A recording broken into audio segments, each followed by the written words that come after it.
नमस्कार, मी सुधाकरी राजाराम इताडकर, मुक्काम पोस्ट काल्हेर भिवंडी या हॉस्पिटलमध्ये मी 5 तारखेला ॲडमिट झालो होतो.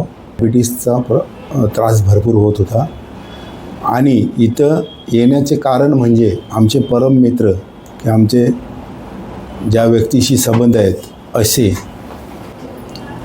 A.P. सिंग यांनी मला सजेशन देऊन मला इथं बोलवलं आणि डॉक्टर कौशल यांना दाखवून माझी ट्रीटमेंट सुरू केली. परंतु मला डायबिटीसमध्ये फरक नाही पडल्यामुळे 2-3 दिवसात मी पुन्हा इथं ॲडमिट झालो.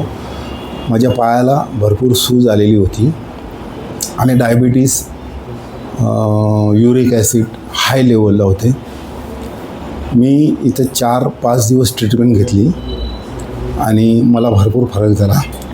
माझ्या पायाची सूज माझी डायबिटीस लेवलला आली, युरिक ॲसिड पण लेवलला आला आणि इथल्या डॉक्टर्स त्रिपाठी किंवा कौशल सर किंवा इथला स्टाफ सगळ्यांनी मला भरपूर मदत करून प्रोत्साहन पण दिलं आणि मी आज 5 दिवसातून इथून संपूर्ण नाही पण 95% बरा होऊन घरी चाललेलो आहे. धन्यवाद.